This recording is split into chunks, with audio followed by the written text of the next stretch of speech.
Hello and welcome to Rathods Science Academy. Today in this session we are going to see current affairs of 16th November 2024.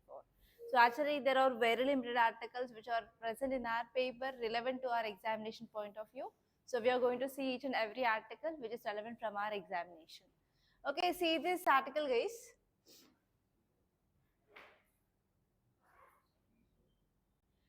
India says climate finance is not an investment goal.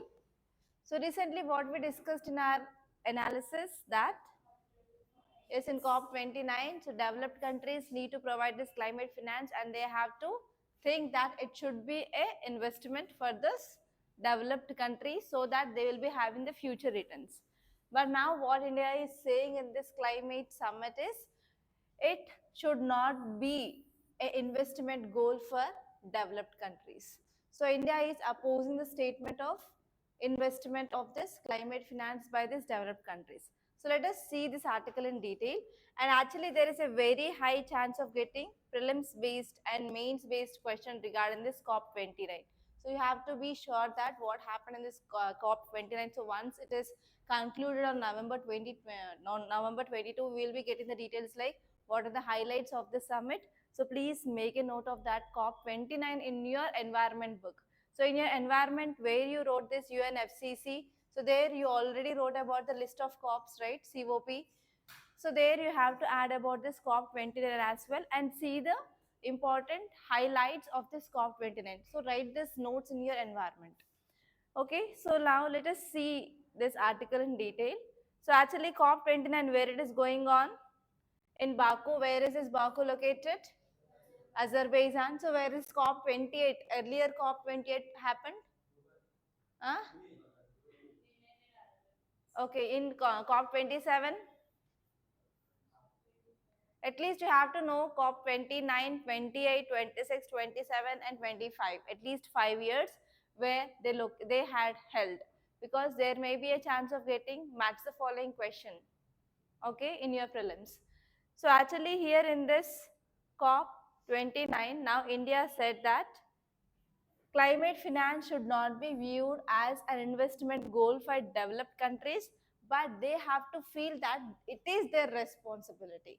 Rather than investment, these countries, they have to see that it is their responsibility to provide funding for the developing countries for renewable energy, because these countries they released as much as emissions possible, because the industrial revolution which is first started in these regions of developed countries. So whenever industrial revolution started, they released as much as carbon dioxide emissions into atmosphere. So because of that climate change happened, right? So now it is a responsibility of these wealthier or developed countries to provide this climate finance to developing and less developed countries so that they will be moving towards renewable energy. And even technological transfer is also very important. Okay, so this is a thing which mainly set by our country in this COP29. So now let us see some more important details which are said in this article. So first important point here is misunderstanding climate finance. So India's stance is saying that it is not just investment, it is their moral and ethical obligations.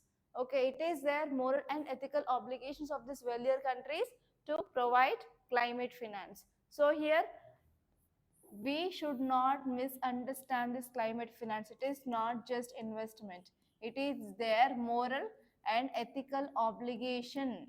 So they have to provide this for sure. And next one here is historically, if you see when we came up with this climate finance, what was the aim? To provide $100 billion every year. That is annually these developed countries they have to provide $100 billion. But these goals had not been met.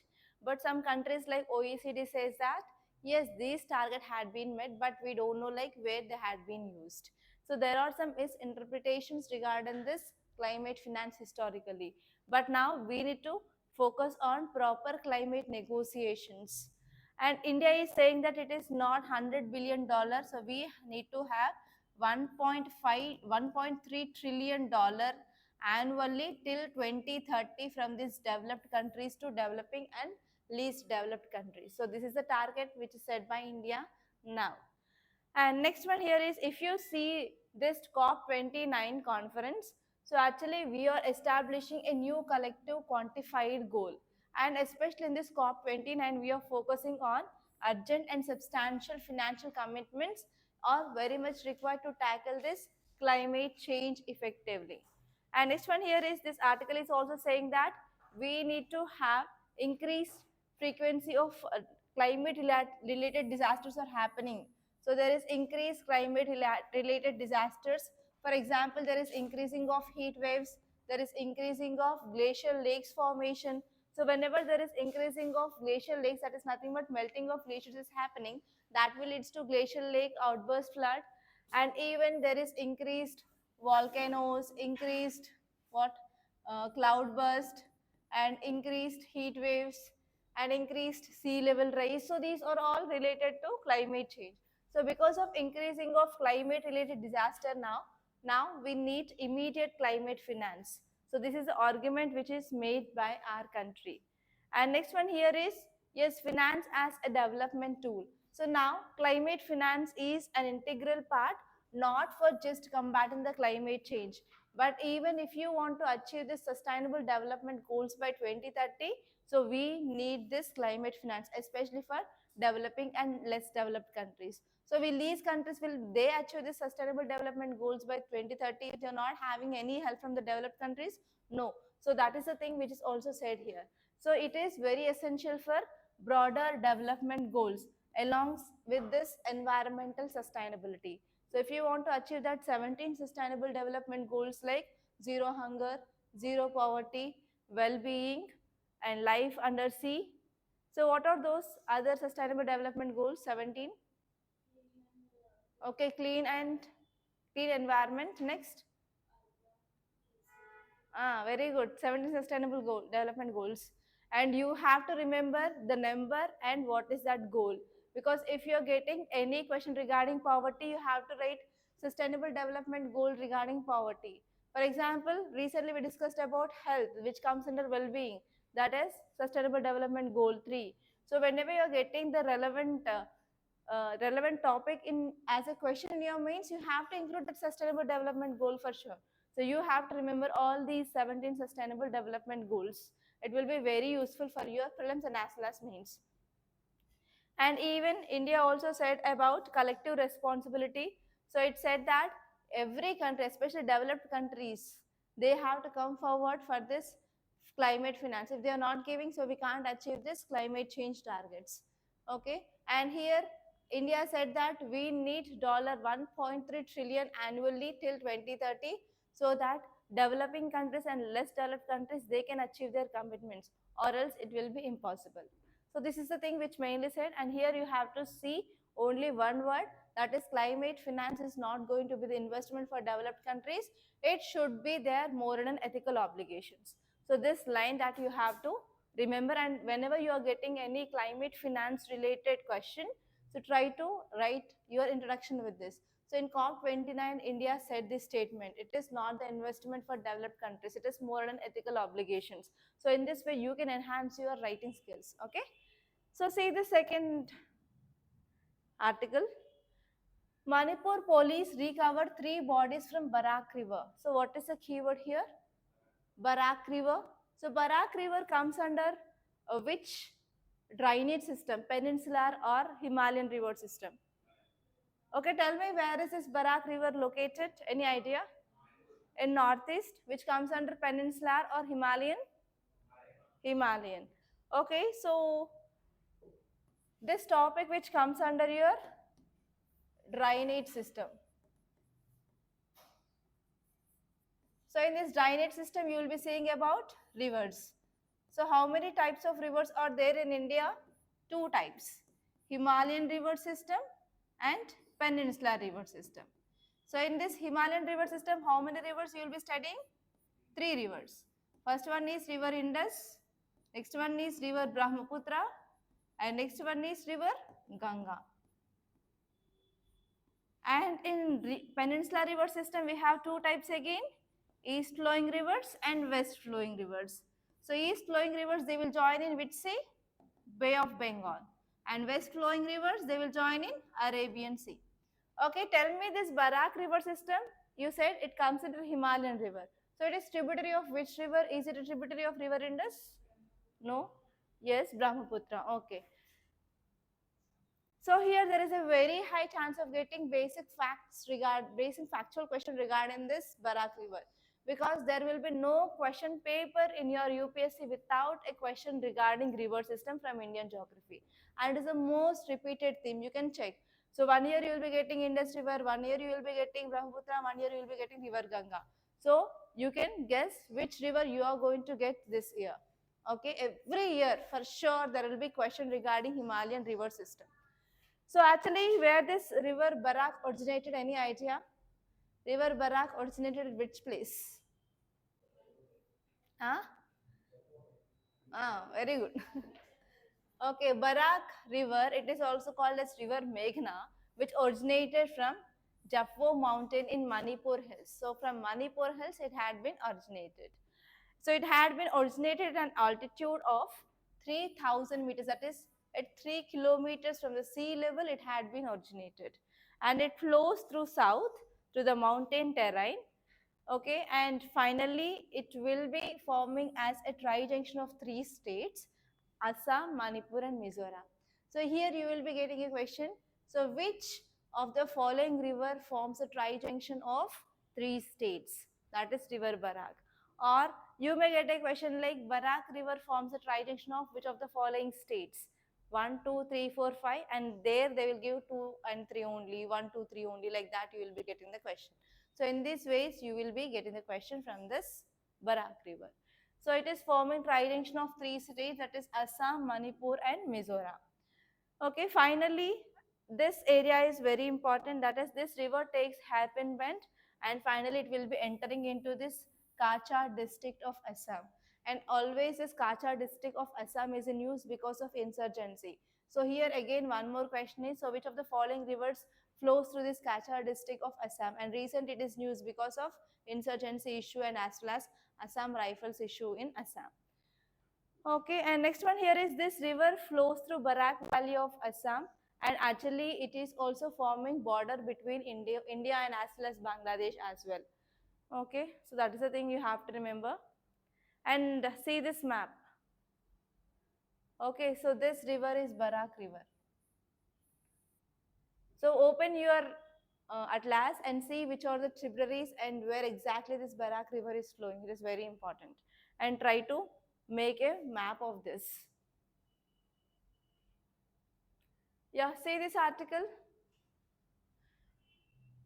Modi unveils development projects worth of rupees 6,650 crore for tribal welfare in Bihar. So what is this article talking about? Yeah, tribal welfare schemes. So actually, if you are taking your anthropology as optional in paper 2, chapter 6, 7, 8 and 9, 4 chapters are related to tribal anthropology. For sure, there will be a question in your examination regarding this projects or schemes of tribals. So there you can add this. And why our Prime Minister now he is unveiling some projects regarding tribals? Why? Huh?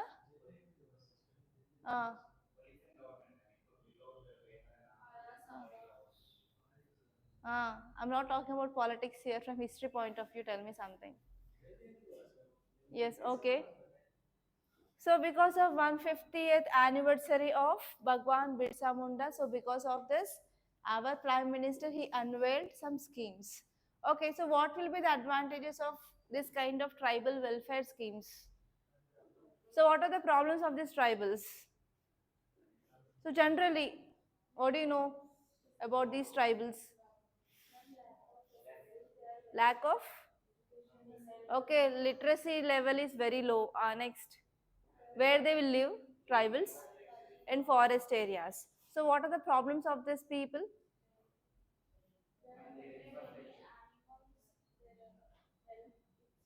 No proper health access. Okay, next. No proper infrastructure. Next. Education, I said. Next. Everything comes under single umbrella. Next. Vulnerable to what? Vulnerable to?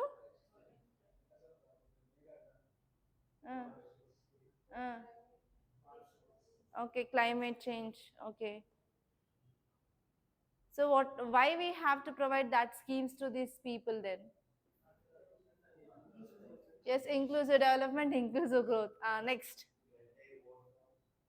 Get the votes of these people. Okay, you are a political leader. Next. To avoid Naxalism. Okay, to some extent. Next. So historically, do you know about this? Do you have any idea about this tribal revolts? So why these people revolted against government? Okay, forest laws. Okay, what are these forest laws about? Exploitation of resources. Okay, next. Come on, think you can do it.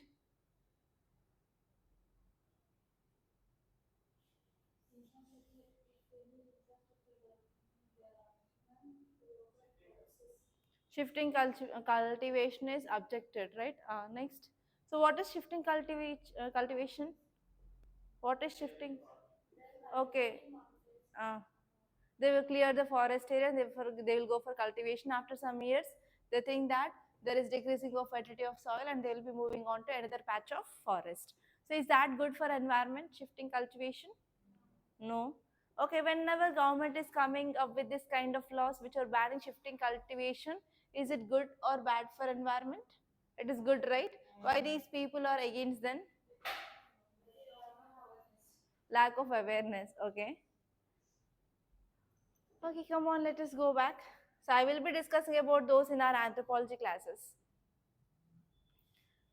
Okay, Prime Minister unveiled development projects which is worth of like 6,650 crores for tribal welfare during 150th birth anniversary celebrations of tribal leader, that is Birsa Munda in Bihar. So here there is a sure shot 100% question on your Birsa Munda. So you have to focus on this Munda rebellion. I discussed about those facts in our yesterday's class. So revise those topics now. And one more thing here is in your history book, in this tribal revolts or tribal movements, keep star mark for this Birsa Munda. Okay. And actually government emphasized here, our prime minister, he emphasized that the government's commitment to the tribal communities, and also he showcased their crafts and highlighted that the budget increases for the tribal welfare. So actually whatever the amount that they are spending now, so here our prime minister is saying that the present government is committed for the tribal welfare. So why this tribal welfare is very important? Because so if you want to see about how we lived in our past, so we have just evidence that is, if you're going and studying this tribal people, we can understand about our past culture, because those people, they are trying to preserve their culture and they are living in very alienated areas, and they will be not coming forward to have to mingle with the mainstream society. So because of this, if you want to know about your past, if you're studying about these tribals, at least we will be getting some clues of understanding how humans were there in the past 100 years ago, or 500 years ago, or 1000 years ago, like that. So because of this, especially anthropologists, they are very much interested in studying of these tribes. So this is one important reason. So actually these tribals, they are also part of our society. So now we have to provide some facilities for these people also, so that we can ensure that there is inclusive growth and development. If these people are left, can we achieve this inclusive growth and development? No. So that is the thing which is focusing by our government now. So they are also focusing on this tribal welfare by allocating some budget for these schemes of welfare of these tribal people. So can you tell me some examples of these tribal welfare schemes recently came up by the government? ah PM Janman. What is that PM Janman scheme? It is for PM Janman scheme is for. Very good.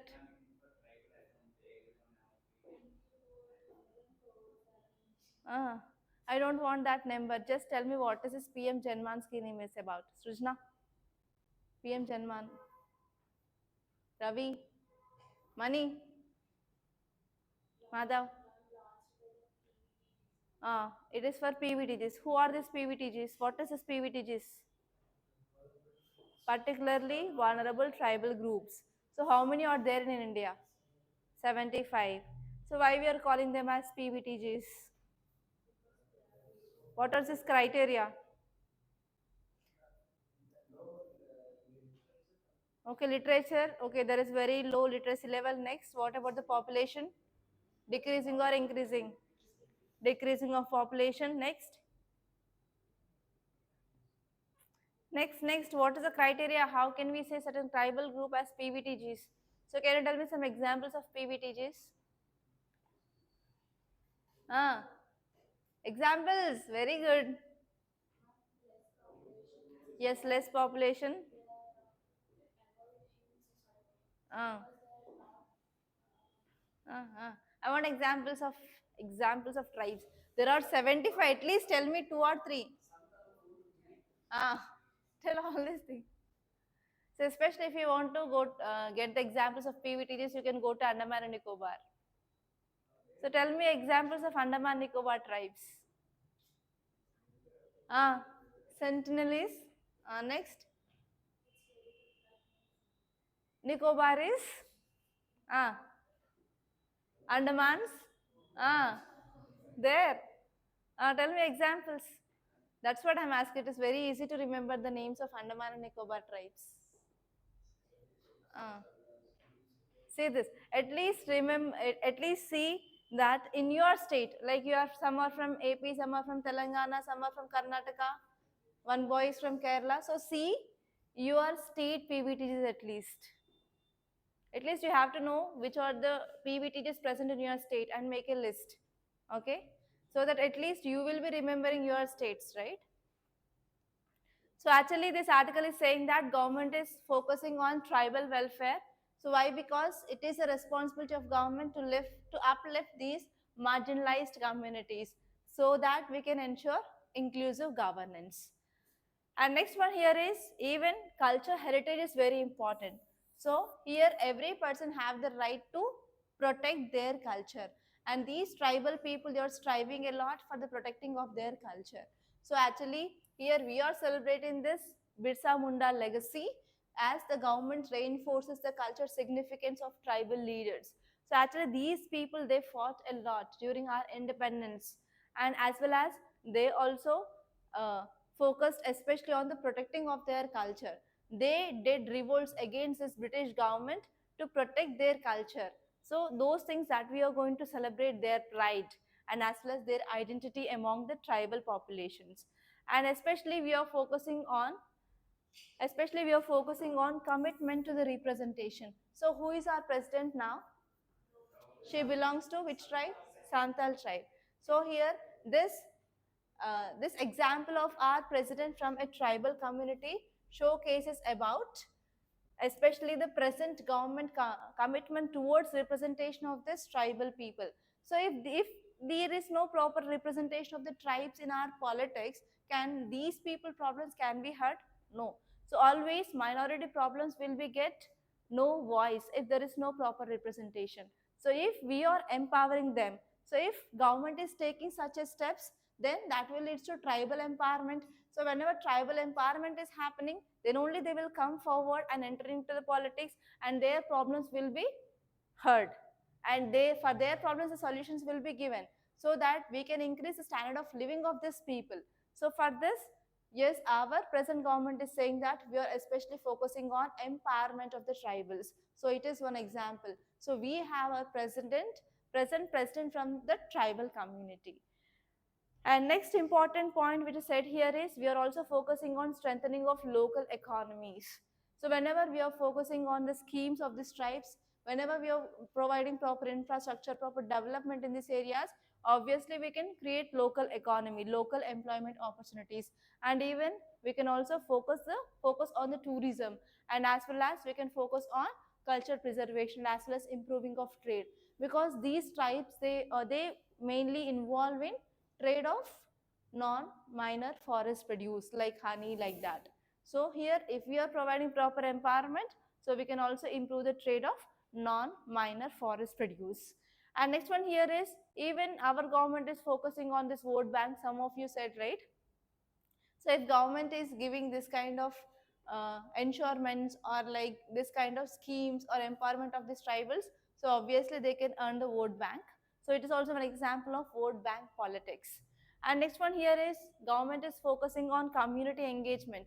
So whenever government is taking these people also into consideration, obviously it will enhance voter connection as well as trust in the government initiatives, so that we can focus on grassroots level reflects. So actually, if you're talking about grassroots level democracy, we will be taking examples of panchayats and as well as municipalities, right? So apart from that, even you have to take about the schemes of especially vulnerable people, so that we can ensure grassroots level approach, so that we can achieve inclusive governance. And next one here is especially, so they are focusing on this Bihar. Apart from this Bihar, even many states, they are also having huge number of tribal population, like we have Jharkhand, we have Odisha, etc. So in all these states where the tribal population is significant, we have to implement these kind of schemes. Okay, so that is a thing you have to remember.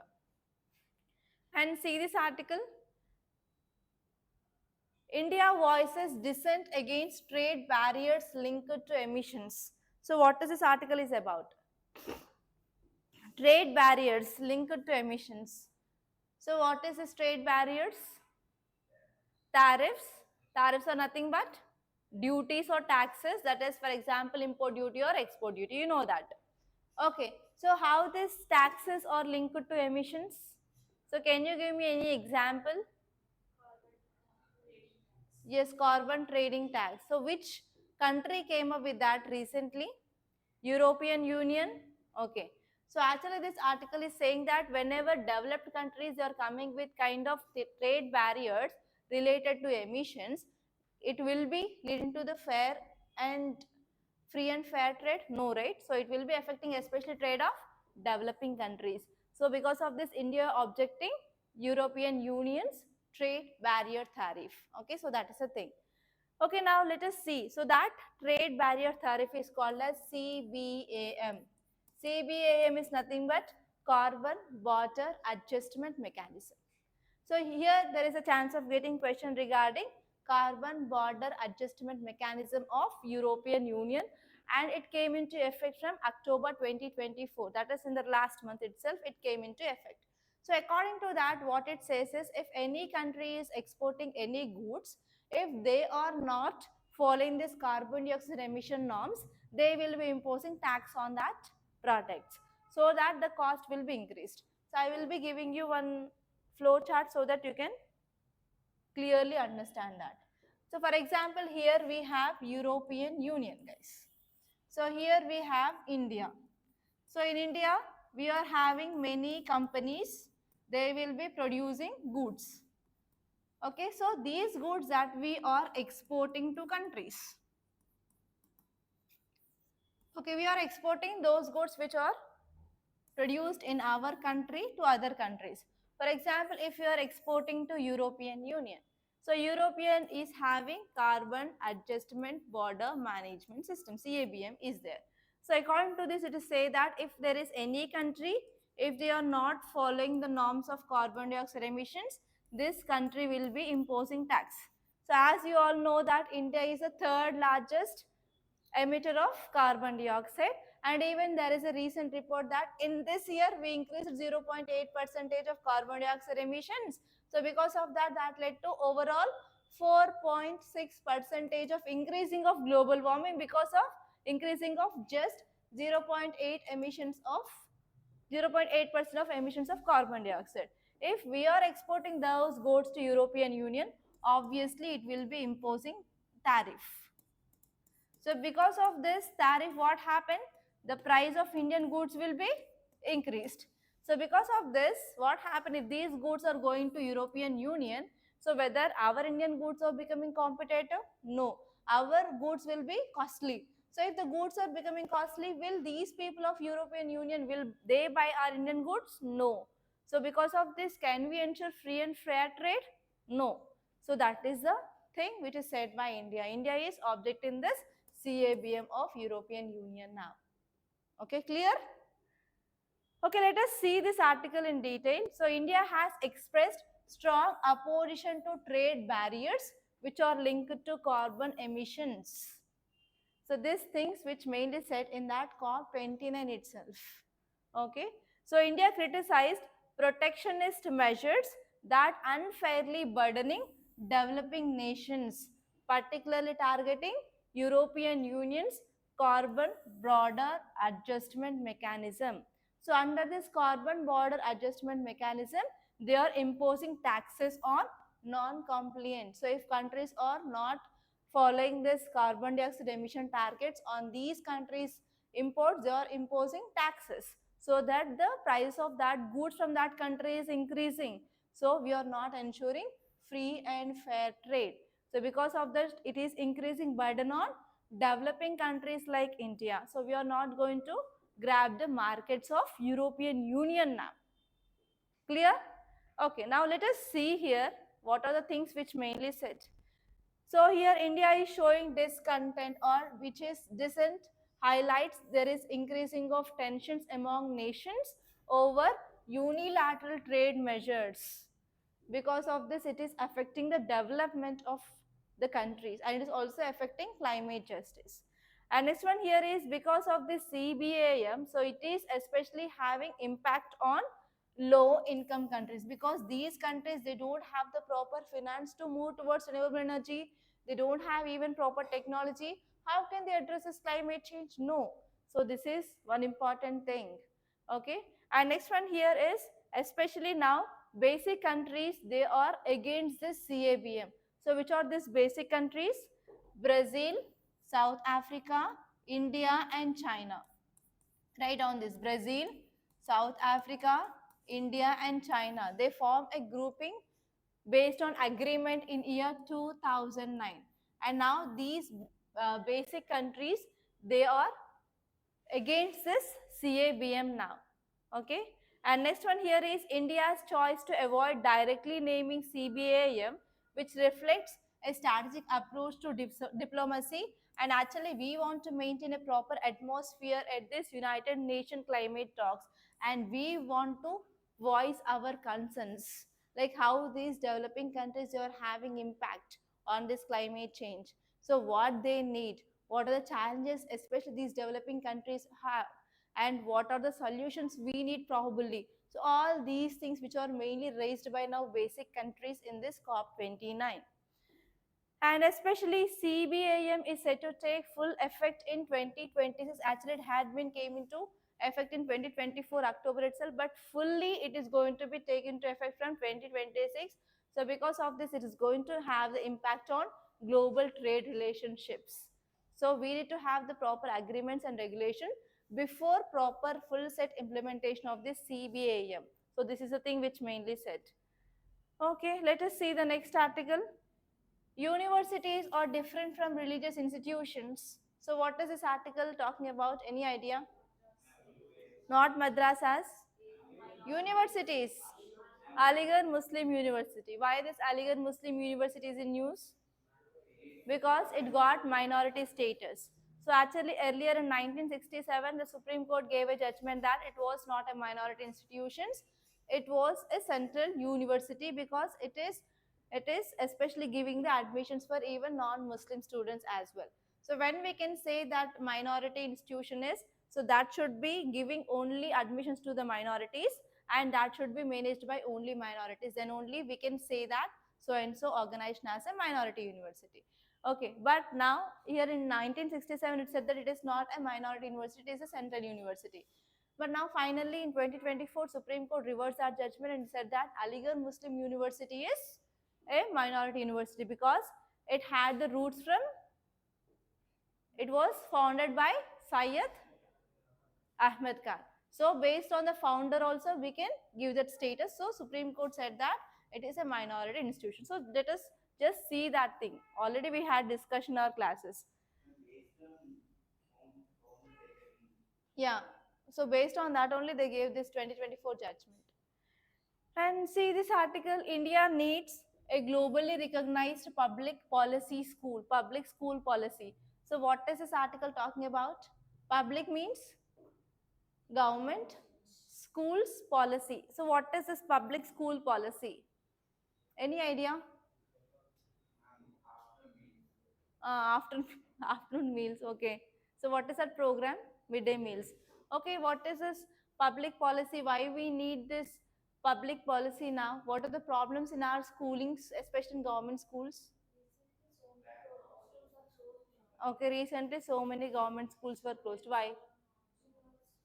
Because of, okay, less number of students. Next. Uh, okay, especially in AP one school. Next.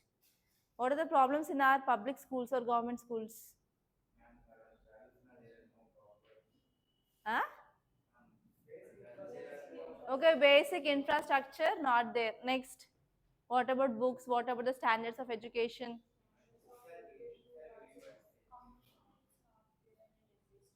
Okay, next. So how many of you had your education government school here? Tell me your problems. At that time only. No transport facility. Okay, next. Government schools problems. Lack of competitiveness. Why? If the teachers are saying every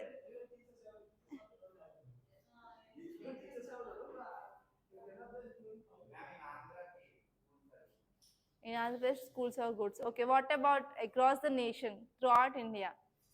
I'm not taking an example of a single state here.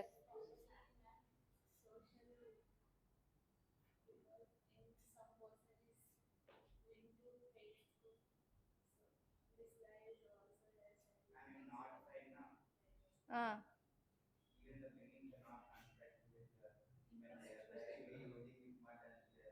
uh, yeah, infrastructure. Okay, let me tell, time is running out. So actually this article is saying that India is the world's largest democracy, but it is lacking globally recognized public policy. So what are the public policy, public schooling policy of India? It is not globally recognized, but India is the world's largest democracy country. So existing institutions are limited in their influence due to centralized power within executive. So actually we are having different policies in the different states. Okay, so especially in the schoolings, especially in the public schools or government schools, so one state is following one policy and another state is following another policy. For example, if you take an example of AP schools, they are also making learn students English. So which school is that? Bendapudi. Yeah. So yeah. So if you compare that kind of policy with another state, do we have that same policy in Bihar or Odisha or Jharkhand? No. So actually, this is the one important problem we are having in our public schools. We don't have a proper public school policy throughout the nation. That is one nation, one public school policy. We are missing that. So because of this, the standards of education is different from compared to that of one state to another state. So this is also one important reason for more literacy rate in southern states compared to that of northern states. And even quality of education is also very high compared to that of south. North is very less.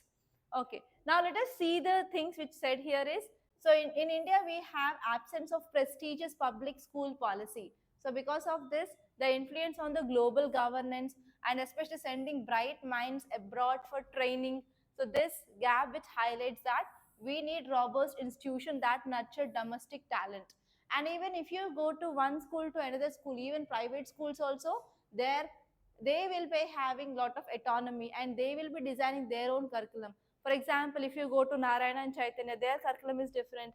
If you go to other international schools like Akshara International School or Cambridge International School, their standards will be very much different. And if you see the standard of books, so that will be also changing. So because of that, what happened? So even in the schools also, we will be having international themes or like international competitions. So even especially in some Cambridge International Schools, so students will be taken to the international competitions where the students of other countries will be participating. And even some schools, they will be sending the students even to the NASA, or like they will be taking some courses of NASA or like ISRO like that. So they will be having that kind of attachment now onwards with the development and technology. But that is not happening with the public schools, right? In public schools, the teachers, they won't bother. Even the teachers, they won't go to time to the school itself. So there is a lot of absenteeism in the schools. So because of this, we are lacking this thing like sending of bright minds abroad for training or in the school itself to get the connection with what is advancement, what is technology. We are missing that. So here this article is saying that there is concentration of decision making authority within executive. So who are this executive and who are this legislator? Executive means nothing but the people who are in power, right? For example, the state executive is chief minister along with his council of ministers, that is state council of ministers. So actually, so these executive, they are having the concentration of power. So that is creating a lot of barriers for policy experts regarding making of proper debates, discussions, etc. So if legislature is taking steps, we will be having the proper laws, proper debates, proper discussions, voting, everything will be going on in our houses. Like at the state level, we have discussions in the assembly because every state do not have the legislative council, right? So here actually the power is present within this executive so that we are not having the proper discussions and debates regarding these policies. And next one here is there is more institutionalized democracies. So actually it is very difficult for our civil society groups to maintain influence also. So actually civil society will plays a very important role to make proper policies and changing of policies, etc. But the civil society groups are also very weak in our countries, so that we are not making the full potential or achieving the full potential of the civil societies in changing of the policies or in making of the policies. And next one here is a successful Indian public policy need to teach students, and actually they have to understand the power structures and they need to know about the conventional educational methods, etc. Whenever the students are going to the school itself, so whatever the thing that is present in their books, they have to understand them practically. Like they have to know about how our government system was, like how our geography was, everything. But is it happening in our schools? No. That is one problem we are having. And even we have to integrate empathy into our policy training also, so that we can make our future leaders. Like these today's children are tomorrow's citizens, right? So they will be coming into the politics, or they will be making the rules or laws. They will be coming into the part of executive or legislature in the future. So here in at this childhood itself, we have to integrate empathy in our public policy training, so that they will be understand the genuine challenges of our citizens, and they will be making some policies regarding the challenges that they faced at their schooling times. Okay, so we need to have humane governance. So you have to add this word, that is human governance, not only inclusive governance. Okay, human governance is nothing but understanding the challenges faced by the citizen genuinely, so that we can make the policies which are addressing these challenges at a very childhood age. That is called as human governance. And next one here is, so this article is saying that we need to come up with some structural reforms which are very important for creating a space for the public policy ecosystem in our country, so that diverse voices, they can contribute meaningfully for better governance outcomes. So these are the things which mainly said. And there is one article that is imports from UAE rose 70% in October to $7.2 billion. So where is this UAE present? UAE part of which Asia? East Asia, West Asia, or South Asia, or Southeast Asia? West Asia. So UAE is sharing boundary with which countries? Yesterday only I said. Uh,